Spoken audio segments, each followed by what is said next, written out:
Bonjour, bonjour à tous et bienvenue dans ce webinaire organisé par BPI France. Donc le sujet d'aujourd'hui, comment créer une marque qui marque?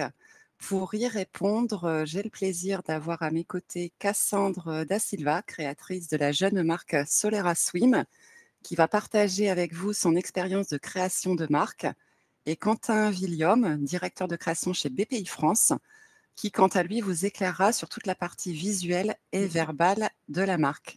Donc, merci d'être si nombreux aujourd'hui.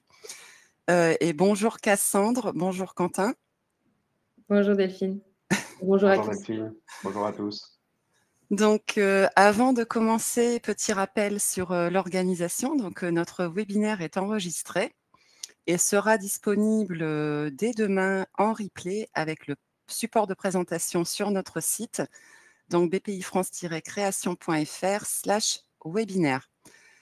Donc, à la fin de chaque partie ou même à la fin du webinaire, nous allons consacrer un temps aux questions-réponses. Donc, en bas à droite de votre écran, vous avez un onglet chat et un onglet questions. Gardez l'onglet chat pour discuter ou échanger entre vous. En revanche, utilisez impérativement l'onglet questions pour nous poser vos questions. Dans cet onglet, vous allez pouvoir liker les questions qui vous intéressent particulièrement. Nous, ça nous permettra de les filtrer pour voir effectivement quelles sont les réponses les plus importantes pour vous. Donc, au sommaire d'aujourd'hui, donc créer une marque. Créer une marque ne se résume pas seulement à la création d'un nom ou d'un logo, ou encore à son dépôt à l'INPI. Nous allons voir aujourd'hui différentes étapes ensemble pour créer une marque qui marque vraiment les esprits et qui vous permettra de toucher les bons clients. Donc tout d'abord, en partie 1, savoir poser la fondation de votre marque, définir son pourquoi. Partie 2, identifier son audience et positionner sa marque. Cassandre apportera également son éclairage sur cette partie stratégique hyper importante. Et puis, on va voir avec Quentin comment concevoir les éléments visuels et verbaux de votre marque, puis protéger son identité de marque et ensuite la lancer. Et Cassandre également vous apportera ses précieux conseils puisque sa marque est lancée depuis maintenant 1 mois et demi. Donc, sans plus tarder, on va pouvoir commencer. Donc, pourquoi ce webinaire ? Aujourd'hui, les consommateurs n'achètent plus seulement un produit, ils adhèrent à une histoire, à des valeurs, à une promesse. L'erreur dans la création d'une marque serait donc de se contenter de créer une marque qui ne crée pas de lien durable, de confiance et d'émotion avec ses futurs clients. Les clients, ce qu'ils recherchent avant tout, d'une part, c'est la confiance. Ils vont préférer une marque dont ils perçoivent la cohérence entre ce qu'elle dit et ce qu'elle fait. Ils pourraient vérifier, par exemple, que l'emballage, la communication sur les réseaux sociaux et le service client sont alignés avec la promesse initiale. Ils vont vouloir également de l'émotion, c'est-à-dire qu'au-delà des avantages produits, ils vont vouloir vivre une expérience, se sentir valorisés, voire faire partie d'une communauté. Ils vont acheter parce qu'ils se sentent en phase avec les valeurs de la marque. Alors, ça peut être des valeurs d'inclusion, de diversité, de responsabilité, à savoir les valeurs que vous allez véhiculer. Ils vont rechercher également de la cohérence visuelle et verbale. Donc ça va être le grand volet que Quentin va nous présenter ensuite. Donc un logo identifiable, des couleurs bien choisies, un ton de voix constant. Et en fait, c'est toute cette continuité qui va créer un sentiment de familiarité et qui va faciliter la mémorisation et la préférence pour cette marque. L'engagement sociétal, c'est de plus en plus présent chez les consommateurs qui quand même massivement choisissent ou écartent une marque en fonction de ses prises de position sur des sujets de société. Ça peut être l'écologie, l'éthique, l'inclusion. En tout cas, voilà, l'engagement sociétal est très important. Ils veulent sentir que leur achat, la plupart du temps, contribue à un impact positif, qu'il y ait une raison d'être au-delà du profit. Donc, Définir votre pourquoi, ça va être la première étape, de la création de votre marque. En poser sa fondation. Alors, c'est important parce que, en fait, aujourd'hui, la plupart des entreprises ont tendance à communiquer à l'envers, en expliquant: «Voici ce que je fais». Mais en tout cas, les marques qui marquent commencent par: «Voici pourquoi j'existe».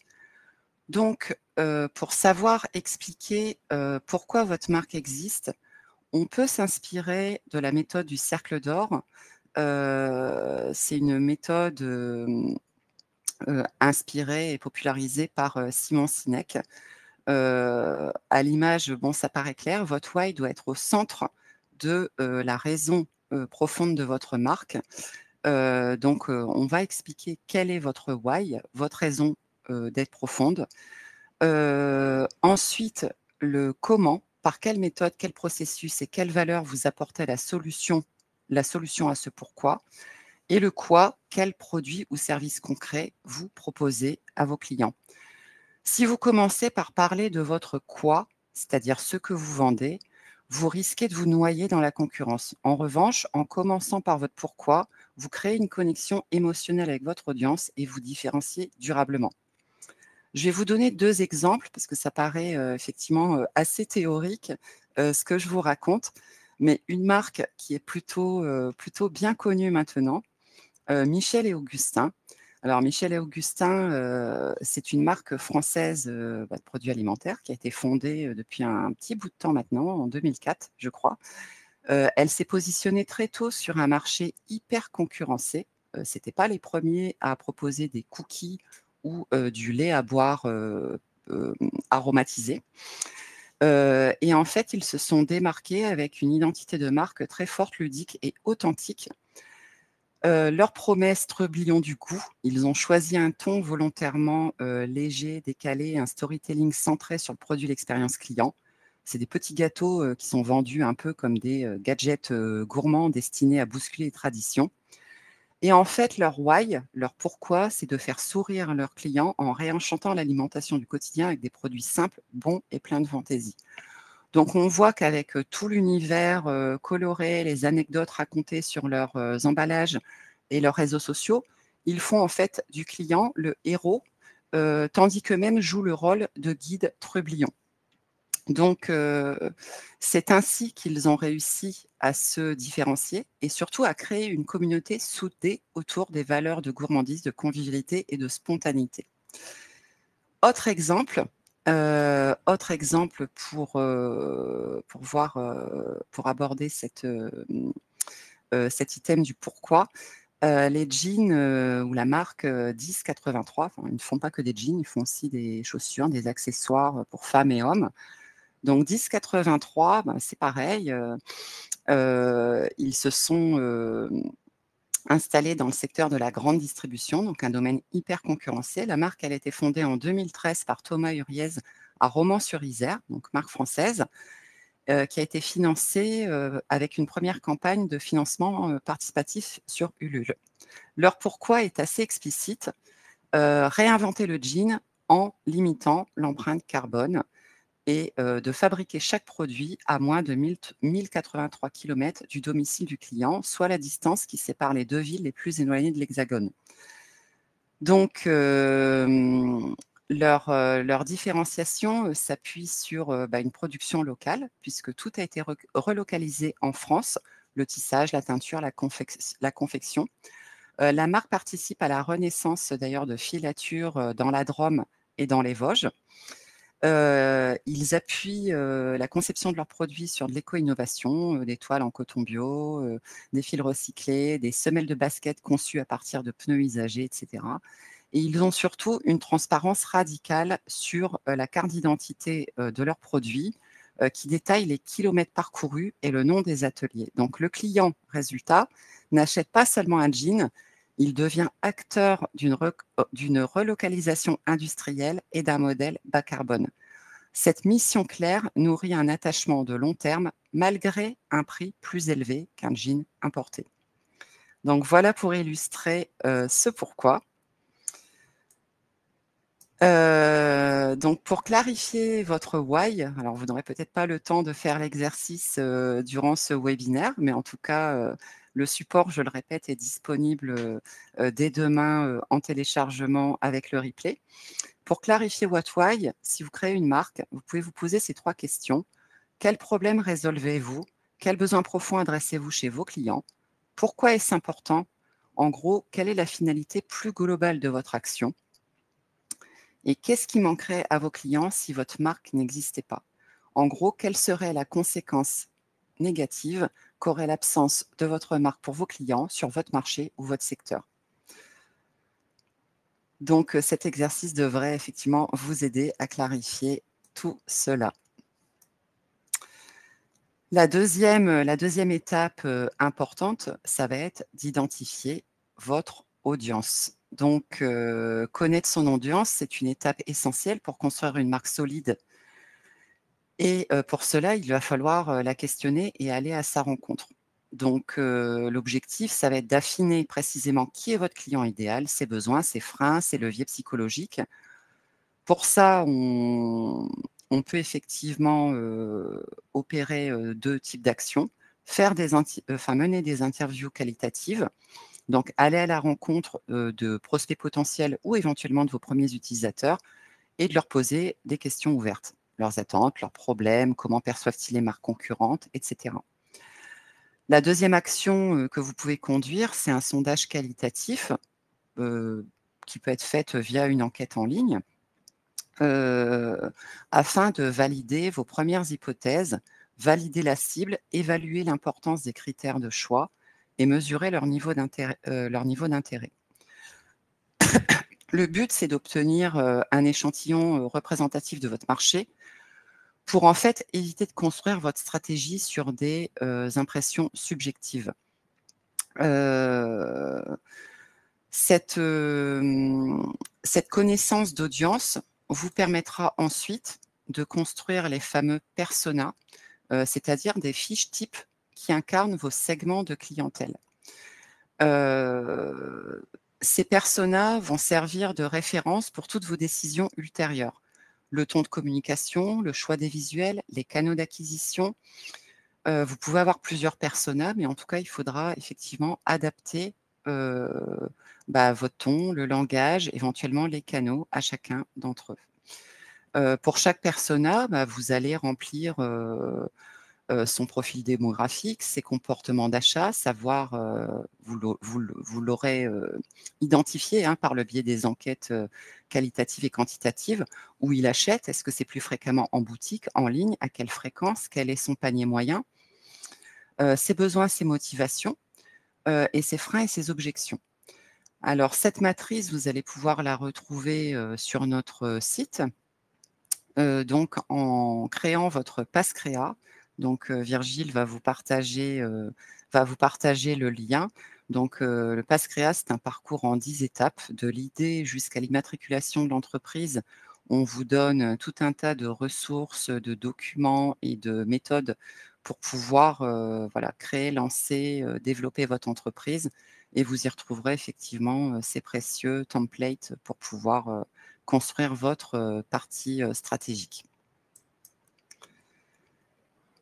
Une fois, que vous connaissez vos personas et que vous les avez construits, validez votre positionnement par rapport à la concurrence. Celui-ci doit être, distinctif. Il ne s'agit pas, d'être, mieux que le concurrent, il faut être différent dans l'esprit du consommateur. Alors pour cela, vous allez effectivement, vous interroger, où se positionne, votre marque, sur un axe, heu, qui va comprendre, 2 critères. On commence par la faire par 2 critères. Sur l'exemple que je vous donne, j'ai retenu 2 critères. Un critère qualité, le critère 1, donc qualité moins à gauche, qualité plus à droite. Un critère 2 sur le prix, qui va être élevé en haut, de l'axe vertical et un critère, prix faible en bas. Vous allez y placer vos concurrents. Après évidemment une analyse concurrentielle, que vous aurez effectuée sur votre zone, votre terrain, votre territoire, ou votre marché et positionner votre offre. Par exemple, en bas à gauche, on va retrouver les marques low cost ou les concurrents à faible valeur perçue. En haut à droite, plutôt des acteurs premium haut de gamme. Et vous placerez votre marque dans l'axe qui correspond à votre ambition. Est-ce que vous allez plutôt être perçu comme le bon rapport qualité-prix ou est-ce que vous visez plutôt un segment premium, même si ça signifie un prix plus élevé? Un prix plus élevé n'est pas forcément rédhibitoire pour implanter, développer votre marque.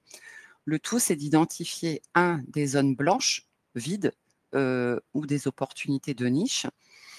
Si une zone de la matrice est peu ou pas occupée, ça peut signifier un segment de marché sous-exploité. Donc, un simple positionnement innovant ou différenciant pourrait y trouver un relais de croissance. Par exemple, peu de marques proposent de la haute qualité à prix modéré. Vous pourriez peut-être viser ce marché. Ensuite, l'objectif, enfin le but, c'est de repérer, la zone rouge, c'est-à-dire la zone où il y a une forte concurrence. Des zones très denses indiquent une guerre des prix ou une bataille, en tout cas sur les mêmes attributs. Dans ces segments, il faudra par contre impérativement vous différencier par un élément de non-prix, c'est-à-dire soit une expérience client, soit un service après-vente, un engagement sociétal. Donc ça, c'est effectivement aussi le travail du pourquoi effectué préalablement qui vous aiguillera sur, tous ces aspects de différenciation. Donc le principe, vous l'avez compris, c'est bien de détecter des leviers d'ajustement, d'améliorer votre offre afin d'apporter quelque chose de différent, peut-être de plus attractif ou de plus qualitatif et toujours, pareil, effectivement pour, valider la cohérence avec votre pourquoi et vos personas, vos clients cibles et vérifier aussi que l'espace que vous allez occuper sur votre marché correspond bien à leurs attentes. Budget, besoins émotionnels, critères d'achat et cetera. Alors un décalage, significatif, voudrait dire qu'il y a un repositionnement nécessaire ou sinon une clarification à apporter dans votre communication pour mieux faire percevoir, votre valeur. Donc, pour des éléments concrets sur le positionnement de la marque, je vous donne quelques exemples et puis je vais laisser la main également à Cassandre. Je vous donne effectivement des petits exemples de marques, je pense, connues de tous, enfin peut-être pas Cézanne, à voir. Alors Cézanne, c'est une petite marque française, qui s'est implantée, sur le marché, du prêt-à-porter, marché très, très concurrencé. En face, vous le savez, hein, il y a, des acteurs, de la fast fashion, avec, des productions, massives, de la disponibilité, une accessibilité de la mode, au plus grand nombre. Donc Cézanne s'est différenciée sur son positionnement, par, des produits et une marque qui se veut authentique et responsable. Dans la cosmétique, Dove, vs L'Oréal. Dove, effectivement, qui véhicule, une image de douceur, d'inclusivité, d'authenticité, c'est son pourquoi. vs L'Oréal qui, qui se positionne plutôt sur, une marque de confiance, vis-à-vis de ses clients, clientes, l'élégance et la performance innovation au travers de ses produits. L'Occitane vs Caudalie, l'Occitane, terroir provençal, immersion sensorielle, vs innovation, vinothérapie et performance scientifique. Alors je vois, Sésame n'est plus une petite marque. Oui, je vous l'accorde. Bon après tout le monde ne connaît peut-être pas Cézanne, mais en tout cas c'était pour faire le rapport entre, effectivement, des grandes, enseignes, massives de type H&M et Zara.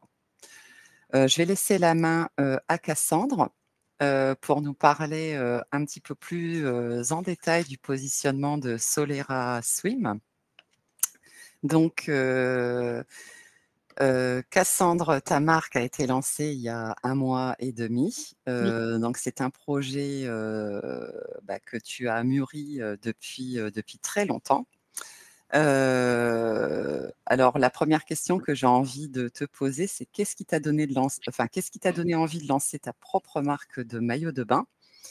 Et puis, du coup, comment as-tu défini l'univers et la personnalité de ta marque?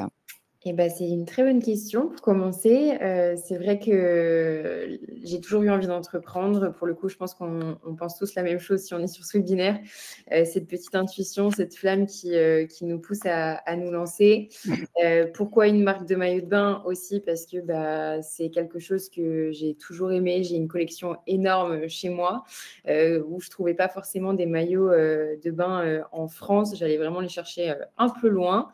Et du coup, je me suis dit, à un moment, j'ai une idée, j'ai plusieurs constats qu'on va échanger ensemble un peu plus tard. Et après avoir passé relativement du temps dans une agence d'influence, du coup, qui surtout sur le marketing digital, j'ai eu l'occasion de voir éclore des marques un peu de tout secteur, mais notamment sur la partie mode, et du coup de comprendre comment faire émerger une marque. Donc c'est vrai qu'avec l'envie d'entreprendre, l'envie de créer le projet de maillot de bain et du coup du moins cette expérience en marketing digital, je me suis dit, bah, il faut y aller. Du coup, je me suis lancée, ça fait qu'un mois et demi, effectivement. Et comme tu le disais très bien, alors moi, j'ai un why perso et un why pro. Du coup, je pense que c'est aussi important d'avoir un why perso quand on se lance dans l'entrepreneuriat. Mais j'avais dans un premier temps envie de me prouver à moi-même que je pouvais y arriver toute seule, de créer une marque de A à Z. Et sur le why perso, étant donné que je vendais maillot de bain, c'était vraiment pouvoir prouver aux femmes que même dans les moments les plus vulnérables, du coup la plage, on peut avoir confiance en soi et on peut lier une relation de confiance avec son corps. Donc c'est vraiment ce qui me suit dans la création de la marque. Et pour l'univers et la personnalité de la marque, c'est vrai que c'est venu de manière assez naturelle. J'avais pas du tout envie de créer une marque qui ne me ressemble pas, et je pense que c'est aussi la force de la marque aujourd'hui et ce qui la différencie. C'est que j'essaye pas d'être une autre personne ou j'essaye pas d'inventer quelque chose, c'est que vraiment je m'inspire de ma propre histoire qui va aussi devenir du coup mon storytelling. Donc moi je suis italienne et portugaise et ça me tenait énormément à cœur de créer une marque qui évoque en fait cette douceur de vie méditerranéenne, les valeurs de partage, les valeurs traditionnelles d'authenticité, etc. Et du coup, j'avais une idée vraiment précise sur cette image de marque-là. Et puis après, de fil en aiguille, c'était important pour moi d'avoir un univers aussi visuel, parce que forcément, je vends des maillots, donc c'est très visuel. J'ai commencé à travailler le mood board sur Pinterest, qui est une app exceptionnelle pour tous les entrepreneurs qui se lancent dans les Ouais, tout à fait.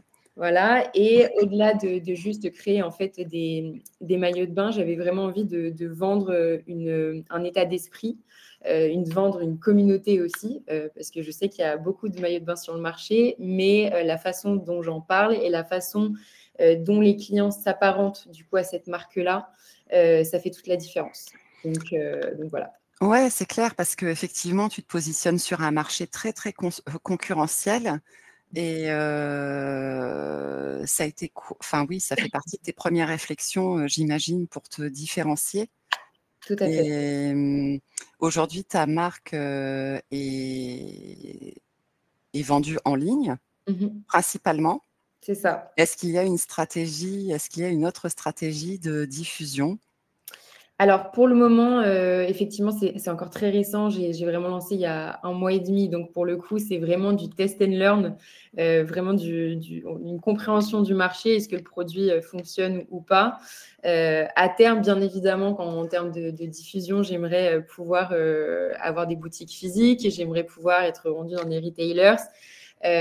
Mais chaque chose en son temps. C'est vrai que C'est clair. chaque chose en son temps. C'est vrai que, comme tu le disais, c'est un marché qui est très concurrentiel. Il y a eu pas mal de constats aussi. Là, c'est aussi intéressant d'avoir ce webinaire quand on est en plein dedans parce que ça apporte des bases qu'on oublie quand on est un peu sur Oui. l'action. Mais c'est un gros travail sur le développement de l'image de marque, du marketing de la marque, du storytelling, de la communication. Il y a beaucoup de choses à mettre en place, mais on s'en reparle dans 2-3 ans. J'espère que j'aurai plein de boutiques pour C'est accueillir clair. tout le monde. En tout cas, c'est tout ce qu'on te souhaite. De toute façon, voilà, on reparlera effectivement, un petit peu plus loin du lancement, hein, de Solera Swim et puis effectivement, ce que tu retires de ce lancement-là depuis un mois et demi et comment ça s'est passé. Est-ce que tu as été accompagnée? Alors je sais que tu as une grosse expérience, hein, justement au niveau marketing, etc. Est-ce que tu as été accompagnée pour toute la création de ton univers de marque et quels conseils donnerais-tu à quelqu'un qui débute, qui se lance? Alors, effectivement, j'ai eu la chance de travailler, en fait, avec un ancien collègue qui était dans mon ancienne agence, notamment sur la partie DA, enfin, tout ce qui était visuel, logo, branding, color, et cetera. Et honnêtement, ça a été, d'une aide, enfin, vraiment, je pense que, l'atout des entrepreneurs, c'est aussi de comprendre qu'on ne peut pas être bon de partout. C'est bien d'essayer par soi-même de trouver des solutions. Oui, Mais je savais pertinemment que le développement de toute l'image de marque visuelle, de l'identité visuelle, c'était vraiment pas mon truc. Donc, du coup, effectivement, on m'a aidée et aujourd'hui, je suis très contente du logo que j'ai. Je voulais aussi quelque chose qui se retient assez facilement. Et pour un conseil, encore une fois, ça recoupe ce que je te disais, mais vraiment, il ne faut pas hésiter à demander de l'aide. Pendant 6 mois, j'ai travaillé sans vraiment être dans la pratique, mais beaucoup plus dans la théorie. Donc, je ne savais pas ce que c'était l'univers de l'entrepreneuriat en réalité. Et en fait, on se rend compte que demander de l'aide, ce n'est pas avoir une faiblesse, ce n'est pas être dépendant d'autres personnes ou quoi que ce soit. C'est juste comprendre qu'on ne peut pas être bon de partout et gagner du temps et gagner de l'argent. Et c'est très précieux quand on se lance. oui. Donc vraiment, ne pas hésiter à demander conseil et à demander de l'aide, 100%. Ok, ok. Bah écoute, merci Cassandre. De toute façon, on se reparle concernant le lancement de la marque. Je vais laisser la main à Quentin sur la partie de conception des éléments visuels et verbaux. Donc Quentin, c'est à toi. Merci beaucoup Delphine. Bonjour à tous, déjà merci d'être là. Ce matin, du coup, je vais vous parler de comment construire une identité de marque qui marque. L'idée là, c'est de partager mon intervention en 3 parties. La première, c'est du coup l'image d'une marque. Alors ça va être le logo, la typographie, l'univers visuel. En seconde partie, je vais vous parler du ton de votre marque, parce que une marque, c'est une image, mais c'est aussi un ton. Alors le ton, ça va passer par le nom, la signature, un peu la promesse que vous allez mettre et le storytelling que vous allez mettre autour. Et en dernière partie, je vais vous faire un petit récap et une petite conclusion. Je vais donner quelques conseils, quelques directions pour créer tous ces éléments et je vais aussi vous donner des contre-exemples un peu de fails qu'on a pu voir ces derniers temps. Euh, du coup, pour qu'une marque soit mémorisable, cohérente et impactante, il faudra déjà se diversifier de la concurrence, se différencier de la concurrence, parce que ça, c'est quand même, on vit dans un monde qui est quand même saturé d'informations et c'est important qu'on émerge, que votre marque émerge. La deuxième partie, c'est créer un lien émotionnel avec sa cible. Donc là, c'est connaître ses personas, connaître sa cible, comment est-ce qu'on va aller la toucher, comment est-ce qu'on va aller la cibler. Et la dernière partie, c'est être reconnu instantanément. Alors ça, c'est peut-être l'étape d'après, mais du coup, c'est tout ce qui va être notoriété. Comment est-ce qu'on va travailler cette notoriété? Du coup, en première partie, l'image d'une marque. Donc l'image d'une marque, ce sont les codes graphiques qui vont permettre de reconnaître votre marque au premier coup d'œil. Je vais commencer du coup avec le logo. Donc le logo, c'est l'emblème de votre marque. C'est un peu son blason, c'est un peu, c'est la première chose qu'on va voir. C'est une forme visuelle qui porte l'essence de son identité. Ça doit être simple, mémorisable et différenciant. Donc, pour que votre marque soit reconnaissable immédiatement, il faut du coup ce logo, il faut que ça transmette des valeurs clés. Donc, ça peut être l'innovation, la nature, l'élégance, tout dépend de ce que vous vendez derrière. Et il doit s'adapter à tous les supports. Donc, quand je parle de support, je parlais du digital, aujourd'hui très présent, le print, la signalétique si vous êtes présent sur des événements, etc. Par exemple, quand je parle de s'adapter à tous les supports, je vais prendre l'exemple d'un site. Par exemple, si votre logo est en haut, petit, en haut à gauche, il faut qu'il soit reconnaissable et pas que ça devienne une petite tâche. Donc, en termes de graphisme derrière, il faut travailler cette adaptation. Je vais vous parler d'un premier exemple. Je ne sais pas si vous connaissez cette petite dame. Cette petite dame, elle s'appelle Caroline Davidson. Caroline Davidson, elle est en 1971, elle est étudiante en design à Portland et elle est contactée par son prof d'économie qui lance sa marque et qui lui propose alors 35 $ pour designer son logo. Ça tombe bien parce que Caroline, elle cherche un peu d'argent pour financer ses cours de peinture. Et Caroline, elle a designé ce logo, donc voilà, qui est mondialement connu. L'histoire est plutôt amusante. Du coup, elle a un cahier des charges assez clair qui est d'amener d'évoquer le mouvement, le dynamisme et le sport. Et elle est payée 35 $ du coup pour designer ce logo qui est aujourd'hui mondialement connu.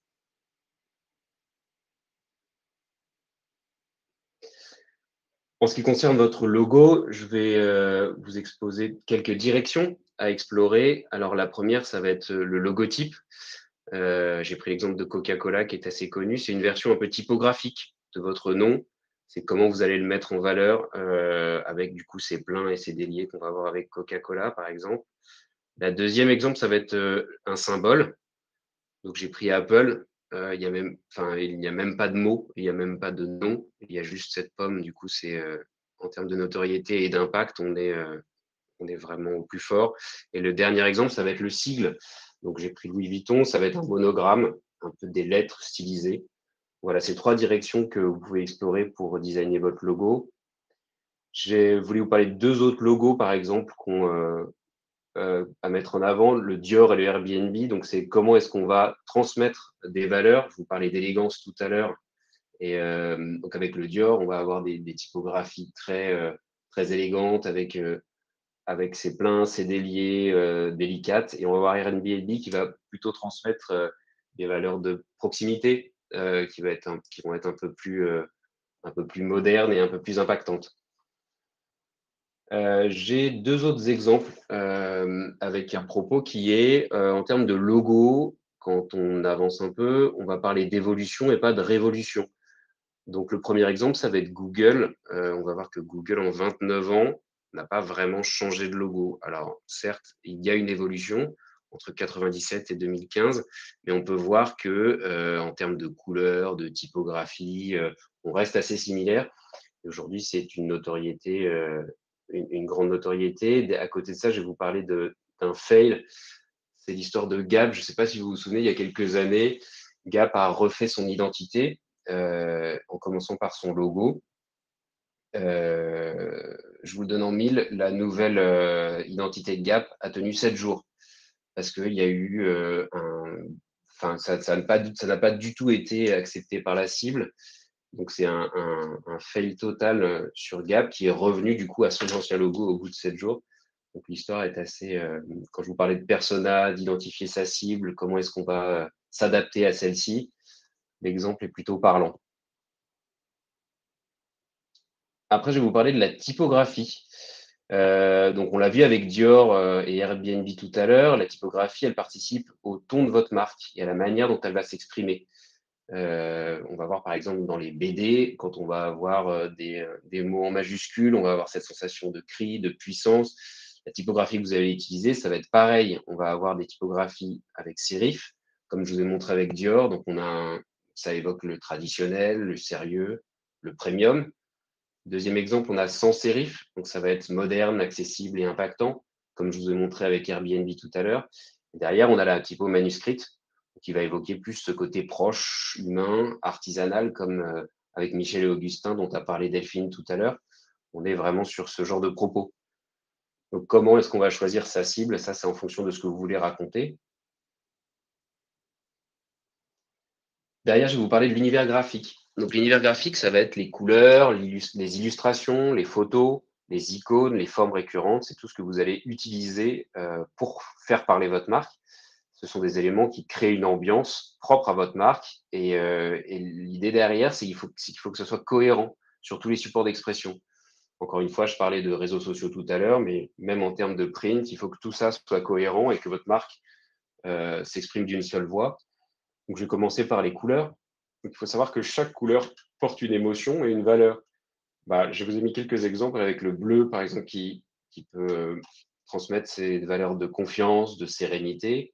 Le rouge qui est plus dans l'énergie, la passion, qu'on va voir notamment chez des marques de sport. Le vert pour la nature, la santé.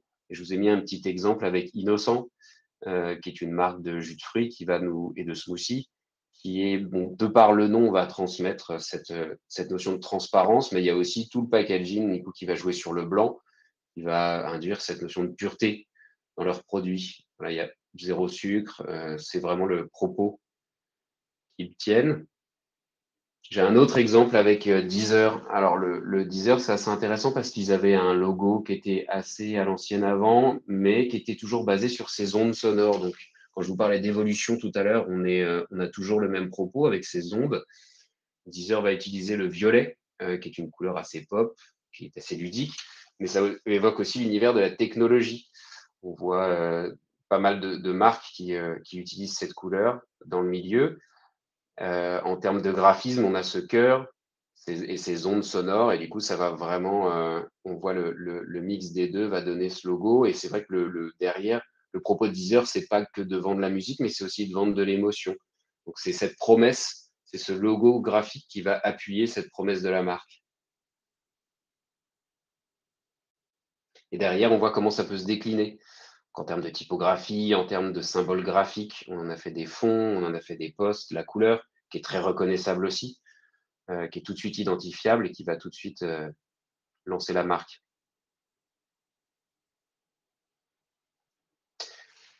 Alors, dans cette deuxième partie, je vais vous parler aussi des photos. Aujourd'hui, une marque, elle s'exprime aussi par des contenus visuels, mais surtout par des photos aussi. Je vous ai pris deux marques qui sont dans le domaine de l'outdoor. La première, c'est The North Face.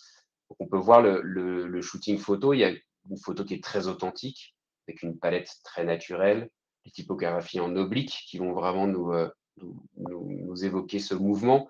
Il y a une espèce de sobriété visuelle qui est assez belle, mais du coup, les notions derrière, on a vraiment ce sérieux, on est engagé, on est dans la nature. Et c'est le propos aujourd'hui que tient The North Face avec ce genre de visuel. Et à l'inverse, on va avoir une marque comme Salomon, donc qui est exactement dans le même milieu de l'outdoor, mais qui va avoir une photo beaucoup plus retouchée, avec une palette de couleurs presque fluo, une typographie assez digitale, et ce collage d'images un peu à la David Hockney, donc toujours dans cette décomposition du mouvement et les notions derrière que ça nous évoque, c'est vraiment ce côté technique, toujours ce mouvement, mais du coup ce côté innovation, ce qui était beaucoup moins le cas avec The North Face avant, qui avait quelque chose de beaucoup plus traditionnel et naturel.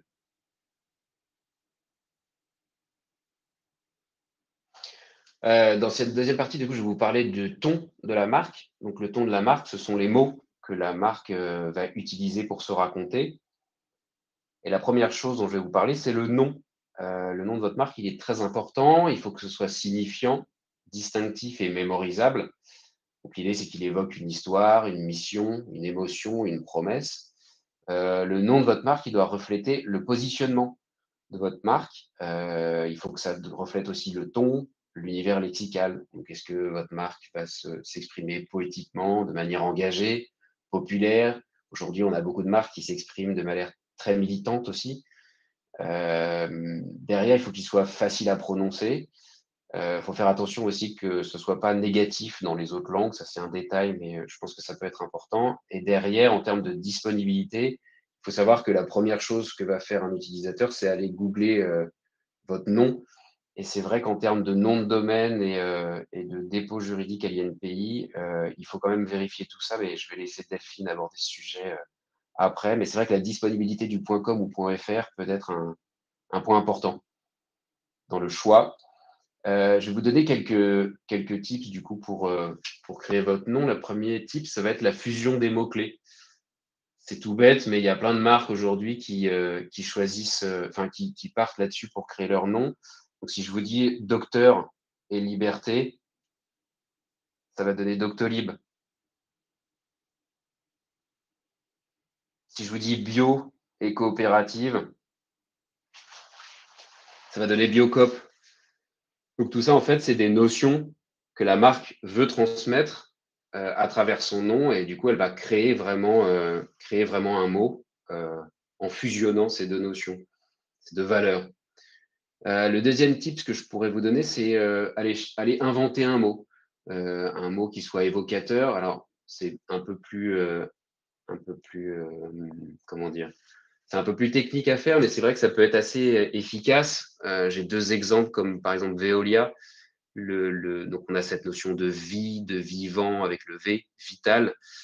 Il y a cette notion de technologie douce et propre, et c'est assez cohérent avec le rôle de gestion de l'eau et des déchets et de l'énergie. C'est assez élégant. Et le deuxième exemple que je voulais vous montrer, qui est un peu plus ludique, c'est la marque Luni, qui est une marque de boîte à histoires, une marque qui fait du coup des histoires audio pour les enfants. C'est vrai que donc il y a ce côté lune qui est assez évident, mais derrière il y a le rêve, mais aussi la joie avec ces 2 i qui font sourire tout de suite quand on prononce cette marque. Donc ça va être mon deuxième tip. En troisième tip, je vais vous parler des noms qui s'appuient sur un imaginaire culturel. Donc, on peut imaginer que votre cible a un univers, baigne dans un univers, et c'est vrai que vous pouvez aller la toucher en créant un nom qui vient de cet univers culturel. La première marque dont je vais vous parler, c'est Decathlon. Alors Decathlon, c'est le nom d'une discipline sportive qui est composée de 10 épreuves. Donc aujourd'hui, personne dit je fais du décathlon. Donc enfin, 10 épreuves, c'est beaucoup. Et en fait, l'idée derrière ce nom, c'est d'aller montrer l'offre extra large en fait, de la marque, surtout son accessibilité. Quel que soit le sport que je pratique, je vais trouver mon matériel chez Decathlon. Le deuxième exemple dont je vais vous parler, c'est Patagonia. Patagonia, c'est dans l'univers collectif, la Patagonie, c'est une région lointaine, montagneuse. Et c'est vrai qu'il y a tout ce territoire d'authenticité, d'aventure que va chercher en fait votre cible et du coup qu'elle va retrouver avec le nom de la marque. Alors après le nom, je vais vous parler de la signature de votre marque. La signature de votre marque, c'est une phrase très courte, il faut que ce soit impactant, qui va synthétiser l'essence et la promesse de votre marque. Donc j'ai pris un exemple de BPI France avec Servir l'avenir. Donc, en toute objectivité, bien sûr. Servir l'avenir, il y a vraiment cette notion de servir, donc il y a un côté très chevaleresque, avec des valeurs très fortes, et l'avenir, on se positionne tout de suite dans l'innovation. Donc, il y a tout de suite 2 notions qui sont assez fortes dans notre signature, que je trouve assez belles. Derrière, je vais vous parler d'une autre signature de marque, enfin d'une autre marque particulièrement, parce que leur première signature qui date de 99, entre 99 et 2014, qui était Faire du ciel le plus bel endroit de la Terre. Et pour moi, une des plus belles signatures de l'histoire de l'identité de marque. Donc, on a vraiment ce côté poétique, on a ce côté très premium, cette signature qui est en français. Cette marque a utilisé une autre signature entre 2014 et 2023 qui était France is in the air. Donc, il y avait ce côté lifestyle, beaucoup plus international avec l'anglicisme. Il y avait un petit côté culturel, mais du coup, voilà, une signature plus proche de son public. Et entre 2023 et maintenant, elle utilise Elegance is a journey. Donc, on a un positionnement qui est beaucoup plus haut de gamme, beaucoup plus élégant, beaucoup plus universel. Cette marque, je pense que vous l'aurez deviné, c'est Air France. Donc le fait de choisir du français au début avait un positionnement très patriotique. Derrière, on a vraiment ce côté de d'aller vers quelque chose de plus international avec Francis in the Air et Elegance is a journée. Aujourd'hui, on est vraiment dans une élégance de la marque et le côté premium des compagnies aériennes. Maintenant, je vais vous parler du storytelling. Le storytelling, c'est pas seulement un récit, c'est une stratégie de narration en fait qui permet à votre marque de s'incarner dans ses valeurs, de transmettre ses origines, de créer de l'émotion chez votre audience. En fait, si je peux résumer, il s'agit de répondre à la question pourquoi cette marque existe-t-elle au-delà de me vendre un produit. Aujourd'hui, les gens cherchent plus à ce qu'on leur raconte des histoires que ce qu'on leur vende un produit. Donc, j'ai un premier exemple. J'ai lancé ma marque après avoir eu une tumeur. J'ai voulu créer des produits sains et transparents qui respectent la peau. Cette citation, elle est signée Justine Hutto. Justine Hutto, c'est la fondatrice de Respire. Donc, dans ce premier exemple, je voulais mettre en avant l'expérience personnelle, en fait. Ça peut être un bon point de départ pour créer votre storytelling. Donc, je vous parle de Respire, qui raconte une aventure humaine. En fait, il y a vraiment cette notion de sincérité de sa fondatrice, qui a été touchée par un cancer de la peau et qui a vraiment créé sa marque à la suite de ça. Je pense que ça peut vraiment toucher votre cible.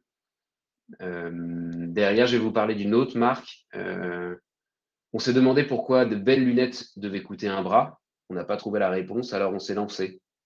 C'est signé Antonin Chartier. Antonin Chartier, c'est le fondateur de Jimmy Fairly. Antonin Chartier, il joue vraiment sur un insight. L'insight, c'est ce qu'une majorité de gens dans votre cible va ressentir.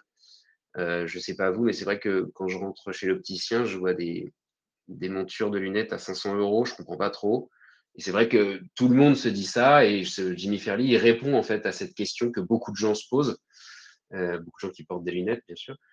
Et c'est vrai qu'il y a du coup ce côté rébellion et militantisme, ça peut être vraiment un terreau efficace, parce que du coup, donc Jimmy Fairly propose aujourd'hui des montures qui sont modernes, accessibles, toutes recyclées ou en bioacétate et produites en Europe. Donc, il se repose sur un insight. Donc, quelques pistes pour créer un peu de storytelling. Donc, le combler un vide ou répondre à un besoin délaissé. L'exemple de Frischti, par exemple, qui voulait amener ce mieux manger sans forcément cuisiner. Le côté transmission, le savoir-faire hérité, avec l'exemple de Bonne Maman. Donc là, pareil, on a un storytelling qui se décline sur le packaging avec les couvercles, avec les petits carreaux rouges. Il y a ce côté recette de grand-mère, tradition, transmission.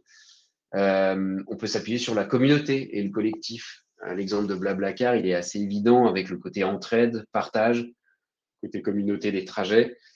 Et en dernier, je pourrais citer une cause à défendre ou une injustice à corriger. Je vais citer à nouveau Patagonia, avec ce côté sauver la planète. Il y a un côté très militant dans ce qu'il raconte. Et ils vont même jusqu'à ne pas vendre plus, ne pas vouloir vendre plus. Et je voulais vous montrer cette communication qu'ils ont faite, qui est assez efficace. Donc Don't Buy This Jacket, ils sont carrément en train de vous conseiller de ne pas acheter leurs produits. Là, ils vont vraiment très loin. Alors après, derrière, il y a tout un discours qui va dire qu'il faut recycler votre matériel. En gros, si vous achetez cette veste, c'est pour la vie et pas pour en racheter une derrière. Mais je trouve que l'accroche est assez percutante. J'ai un autre exemple sur lequel je suis tombé hier en venant au bureau. C'est l'exemple de BFM TV. Aujourd'hui, il y a tous les nouveaux canaux qui ont été distribués et il y a des nouvelles communications. BFM lance une nouvelle campagne avec un storytelling du coup qui est assez double là-dessus. Il y a cette notion d'urgence avec, faites le 13, les numéros d'urgence. Donc là, on peut voir que la chaîne peut se positionner comme un pompier, un peu un sauveur de l'info qui est aujourd'hui un peu mise à mal, le journalisme. Mais à côté, il y a quand même une carte qui est jouée, qui est assez anxiogène, avec la gravité des situations à l'occasion desquelles on passe ce type d'appel, sans parler de tout l'univers visuel qui peut rappeler celui de la police nationale ou des forces de l'ordre. Donc, il y a, en une petite phrase, un visuel, on peut avoir toutes ces notions qui sont dites. Donc, c'est important de travailler le storytelling pour savoir ce que vous voulez raconter.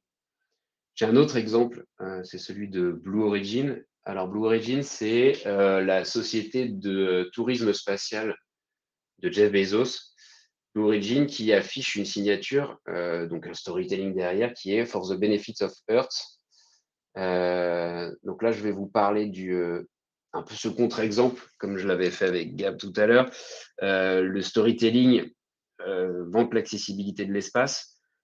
Donc, il faut savoir quand même que c'est une expérience qui coûte plus de 450 000 $. Donc, l'accessibilité, on en reparle.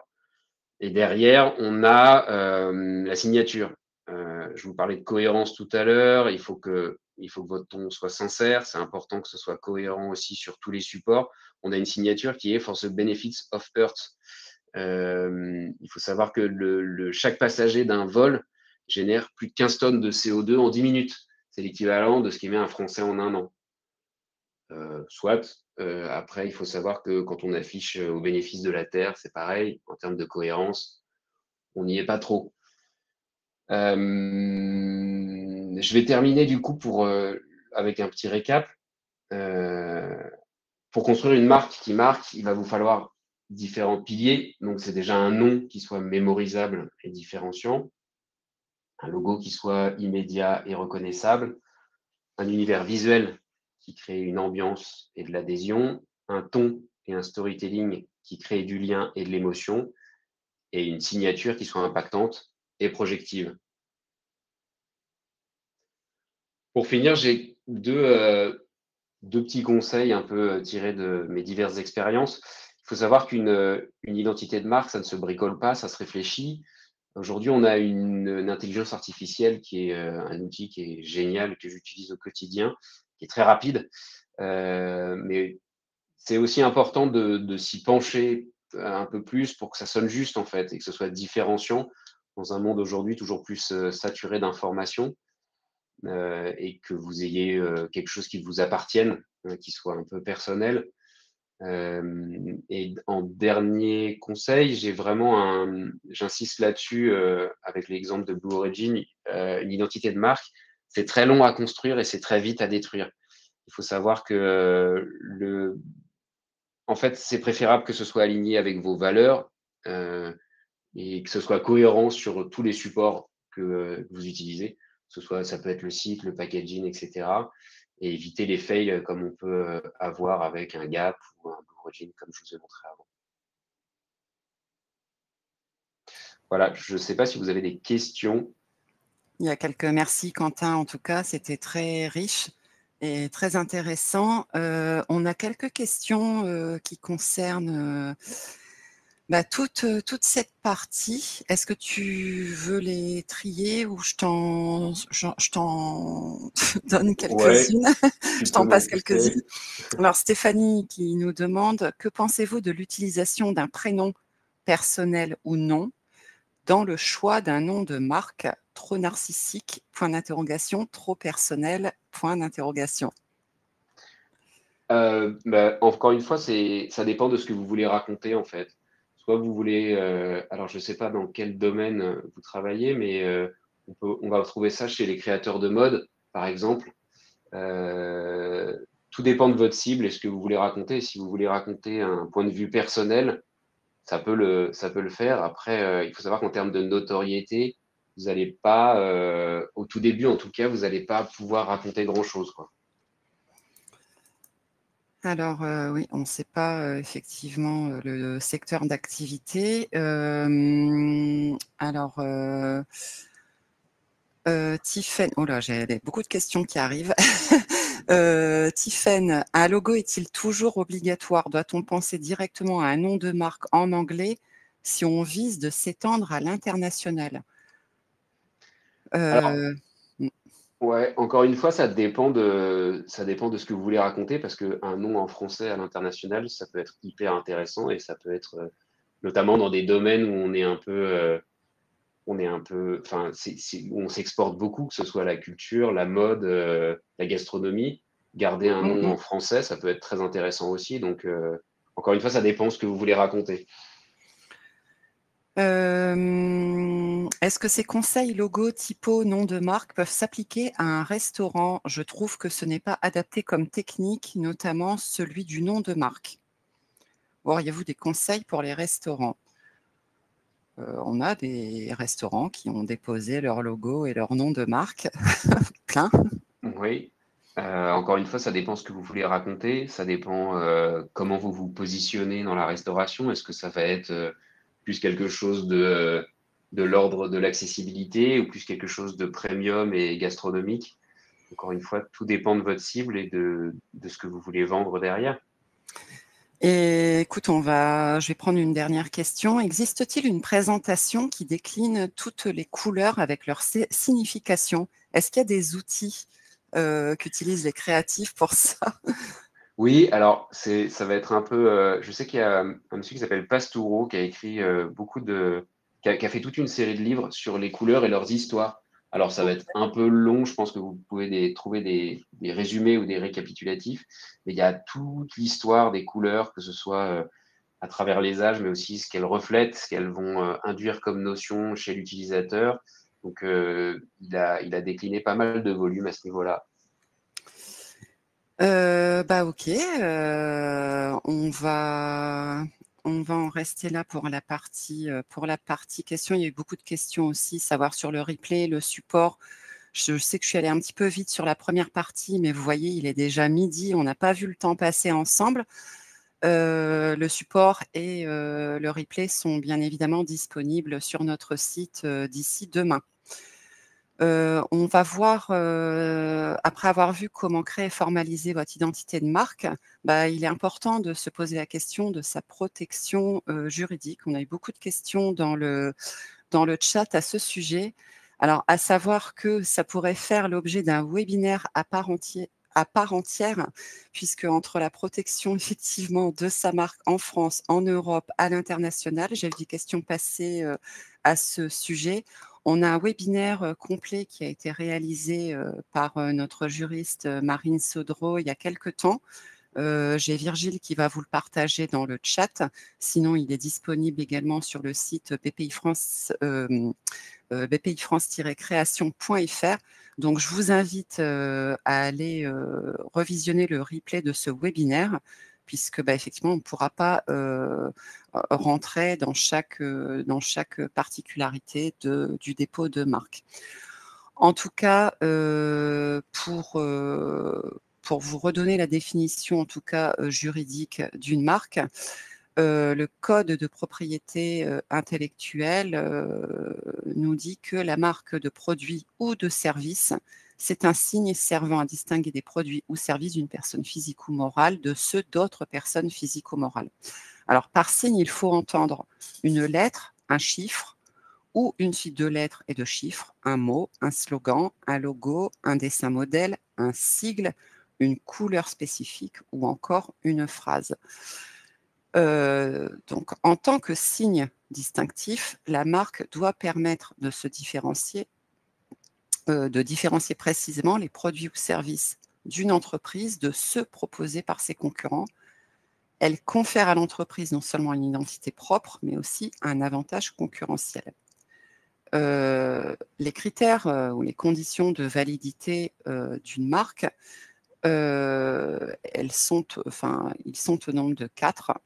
La marque doit être disponible. Alors disponible, ça veut dire qu'elle ne sera pas disponible si une autre entreprise ou un concurrent l'a déjà déposée. Donc pour s'en prémunir, il est nécessaire au préalable de procéder à une recherche d'antériorité. L'interprétation des résultats peut être parfois ténue et il ne faut pas hésiter à vous faire accompagner par un professionnel du droit afin d'éviter toute erreur ou en tout cas de vous rapprocher de l'INPI qui propose également un service de recherche d'antériorité. Elles ne doivent pas avoir un caractère trompeur. Donc, on entend par trompeur le fait de donner l'impression au consommateur que le produit possède des caractéristiques ou des qualités dont il est en réalité dépourvu. La marque doit être distinctive. Donc, elle n'est pas distinctive si elle décrit de manière générique ou usuelle le produit ou le service concerné. Et elle doit être licite. Donc, elle ne doit pas contrevenir aux bonnes mœurs et à l'ordre public. Un exemple d'une atteinte à l'ordre public, ça serait une marque qui ferait référence aux emblèmes des pays de l'Union européenne, tels que les drapeaux. Voilà, donc ça, ce n'est pas possible. La protection de la marque en France. Donc là, sur trois petits blocs, ça vous permet de visualiser le mode opératoire.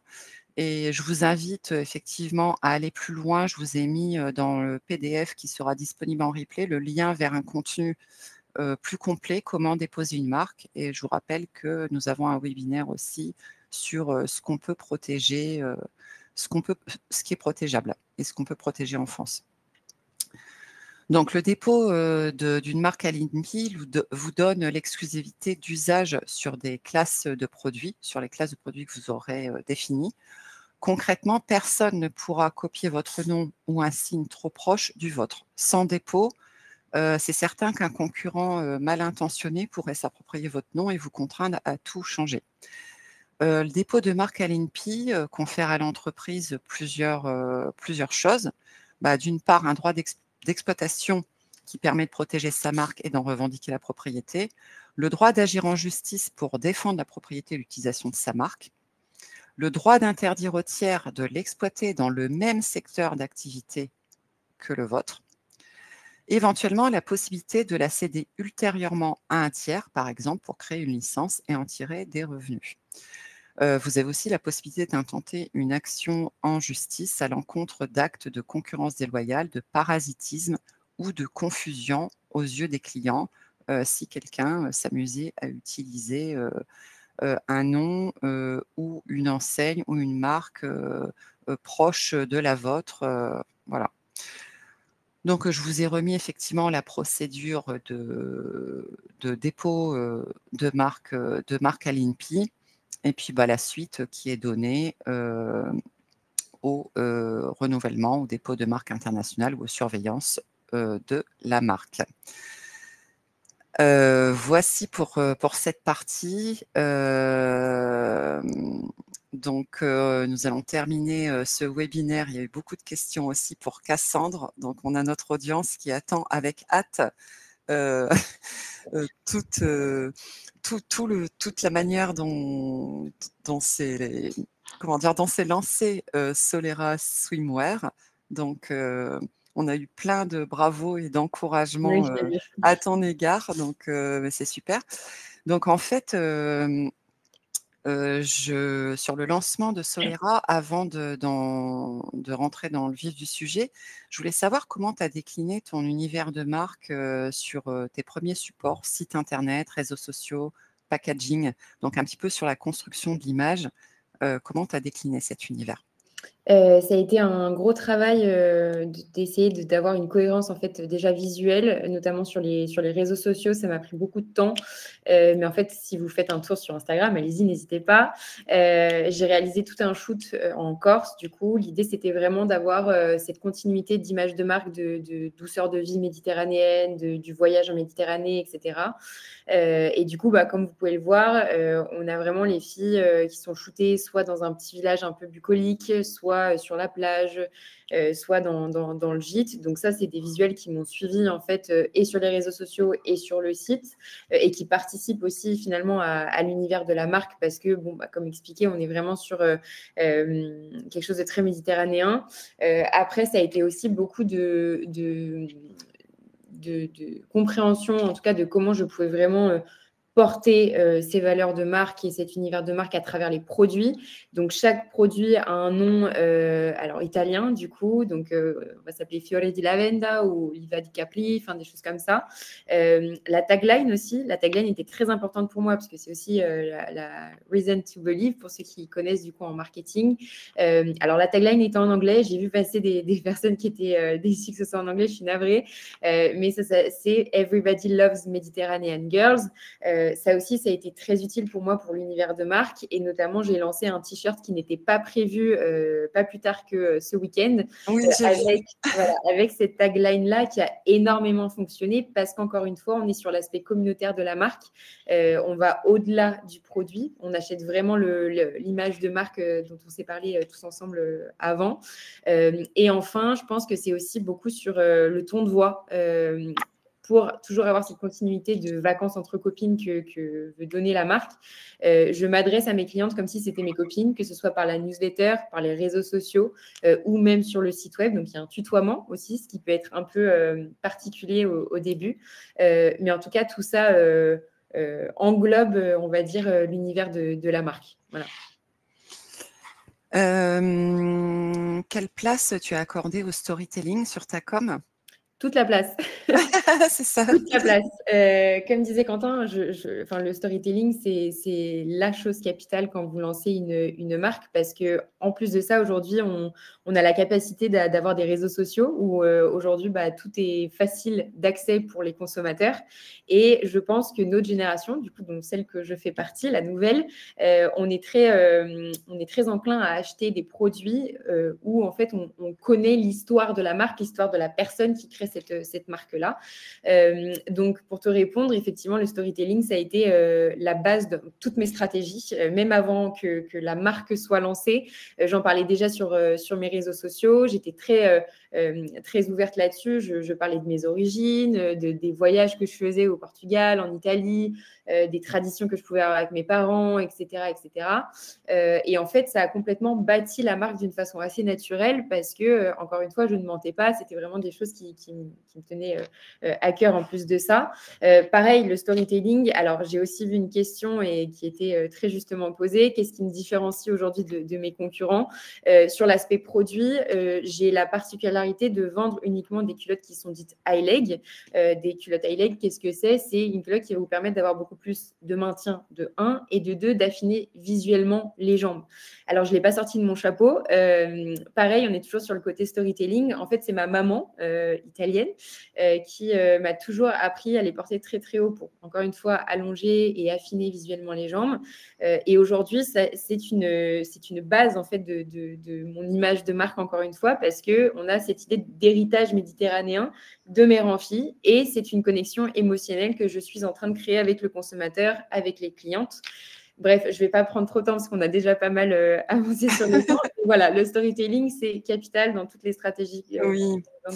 Alors après, en matière de, de préparation, étape de lancement, est-ce que tu peux redonner effectivement, parce que tu avais créé une communauté, il y a une question effectivement qui vient de nous être posée, comment tu as fait pour créer une communauté en partant de zéro et ça a été quoi le timing justement? Il y a eu l'avant, effectivement, avant création, comment tu as procédé et comment tu as fait croître? Alors, en fait, je suis partie du principe que plus j'étais transparente, mieux c'était. Donc, j'ai ouvert mon compte TikTok en octobre. J'ai quitté mon ancien emploi en septembre. Et même si je ne savais pas faire des vidéos ou quoi que ce soit, j'ai commencé à poster tout ce qui me venait en tête, les étapes en fait du projet, comment j'ai eu cette idée, de quoi je m'inspire, le processus de création d'un maillot de bain, d'un motif, etc. Et en fait, de plus en plus, j'ai eu beaucoup de personnes qui s'y sont intéressées, des personnes que je ne connaissais pas nécessairement, des questions comme là, ce qu'on peut avoir dans le webinaire, comment tu as créé ta marque, comment tu l'as déposée à l'INPI, etc., etc. Et en fait, de fil en aiguille, on ne se rend pas compte, mais c'est une première audience qui est en train de se dessiner. Et en fait, j'ai fait ça pendant les 6 premiers mois, jusqu'au moment où en fait, j'ai lancé la marque. Donc, du coup, ça a été lancé le 22 avril. Donc, j'avais déjà une base. J'avais aussi mon entourage, forcément, qui en parlait autour d'eux. Donc, ça aussi, c'est important d'en parler autour de vous parce que vous allez toujours connaître quelqu'un qui connaît quelqu'un qui connaît quelqu'un. Très important. Et ensuite, sur l'étape, c'était tout simplement de me dire, OK, je vais lancer ma marque. Personne ne me connaît sur le marché. Il y a déjà des gros concurrents qui sont déjà présents. Comment j'arrive à événementialiser cette étape-là qui est complètement cruciale pour mon lancement? Du coup, j'ai décidé en première étape d'ouvrir le site partiellement une semaine avant et de récolter en fait une base de données, c'est-à-dire que les personnes devaient s'inscrire à la newsletter. Qu'est-ce que ça m'apportait moi? Ça m'apportait du coup du lead, forcément, de pouvoir avoir une première connexion, en tout cas avec ma future audience. Eux, qu'est-ce qu'ils gagnaient? Ils gagnaient 10% de réduction sur leur premier achat. Et en plus de ça, ça leur permet en fait de rentrer dans l'univers du coup le Made Girls Club. Donc, c'est ma communauté aujourd'hui que j'ai construite. Et ça avait déjà beaucoup événementialisé. Donc, pour vous dire quand même, j'ai eu 100 inscrits en l'espace de 30 minutes. Alors que oui, d'accord. Je n'existais pas avant. Donc, le compte Instagram avait été lancé quand? En même temps le compte Instagram a été lancé, je l'avais lancé début avril parce qu'en fait, j'avais commencé à partager des assets, des visuels, des coulisses en fait du shoot. Donc ça aussi, ça a gagné pas mal de personnes. Et bref, ensuite, j'ai lancé du coup la marque le 22 avril. Pareil, j'en ai parlé énormément sur les réseaux sociaux. J'ai eu énormément de mes proches qui ont repartagé certains contenus que j'avais publiés sur mon Instagram. Forcément, ça a aidé. Et puis, j'ai eu la BPI aussi qui est venue me voir pendant le lancement, qui m'a donné aussi une très, très belle visibilité. Mais c'est indispensable d'avoir une stratégie de lancement, de créer l'événement, de créer une FOMO, de vraiment donner envie aux personnes de participer à ce lancement qui est aussi important pour vous que pour eux, du coup. Mais voilà. Bah, écoute, franchement, et donc, bon, moi, j'ai vu ton interview, donc, BPI qui est venu te voir, donc c'est Big Media, hein, C'est ça. voilà, le média de BPI France, qui est venu à ta rencontre, avec une petite interview d'ailleurs Mmh. que vous pouvez retrouver sur le TikTok de, sur TikTok du coup. Et en fait, bah, on te voit, hein, le jour du lancement, donc ça a donné quoi en matière de résultats? Bon, sans rentrer dans les détails, chiffrés, mais plutôt satisfaite? Honnêtement, ça a été exceptionnel, avec du recul, d'autant plus je m'en rends compte parce que forcément on a une certaine attente, mais vraiment avec du recul, c'était exceptionnel. Je veux dire, tout le monde était au rendez-vous et ce qui était vraiment intéressant, c'est que plus de 80% des clients qui ont dépensé ce soir-là, étaient des personnes que je connaissais pas. Donc c'est quand même un Bon, très, c'est très bon génial. indicateur, quoi. Ouais, donc Ouais, ça s'est c'est très bien clair. passé. Ouais. OK, et bah, écoute, si tu devais donner un seul conseil à une personne qui crée sa marque aujourd'hui, ça serait quoi? Un seul, hein? Un seul, oui, Non, c'est je dur, sais, c'est c'est ça qui est dur. compliqué. Non, tu as le droit d'en citer plusieurs. Je pense que le plus important, je le répète, mais c'est vraiment de demander de l'aide, demander des conseils. Vraiment, j'ai appris dans la douleur et c'est bien, on apprend tous les jours Faut quand on s'entourer. entreprend. S'entourer, parlez-en autour de vous, aux personnes, en qui vous avez confiance, pas à tout le monde, mais aux personnes en qui vous avez confiance, qu'on connaît tous quelqu'un qui peut vous aider. Ça, c'est ultra important. Et dernier, je pense, travailler dur, mais travailler intelligemment avec des stratégies mises en place et a priori, ça devrait bien se passer. Voilà. OK. Bah, merci beaucoup en tout cas Cassandre pour ce partage, d'expérience. Enfin, c'est très riche pour les personnes qui souhaitent, créer, lancer leur marque. Mmh. Merci Quentin aussi pour toute la valeur que tu as pu apporter, pour les aspects, on va dire visuels, graphiques, artistiques. Bon, on a De rien. répondu à beaucoup, beaucoup de questions, durant ce webinaire. On a débordé un petit peu, pardonnez-nous. En tout cas, bah, évidemment, le replay, va être disponible dès demain avec le support de présentation. Il y a beaucoup de documents, de modèles et cetera que je vous ai présentés durant le webinaire. Vous pouvez retrouver tous ces contenus sur notre site bpifrance-création.fr. Vous pouvez créer gratuitement votre passe créa. Vous retrouvez également, dans ce parcours en 10 étapes, tout ce dont vous avez besoin pour créer une entreprise ou éventuellement votre marque. Donc, n'hésitez pas, c'est complètement gratuit. Toute l'équipe de BPI France Création, sera présente, le 23 septembre, à l'Accor Arena de Paris, sur le plus gros rassemblement business d'Europe comme, chaque année. Donc, c'est gratuit aussi, l'inscription est gratuite. Vous avez le lien dans le PDF du téléchargement. Bah, si vous avez envie de nous rencontrer, n'hésitez pas à venir nombreux. Et puis, bah, je vous remercie beaucoup pour, votre attention, l'intérêt que vous avez porté à ce webinaire et puis, bah, on vous donne rendez-vous, bah, très vite sur un prochain webinaire avec, BPI France Création. À bientôt, merci à tous. Au revoir. Merci Cassandre, merci Quentin.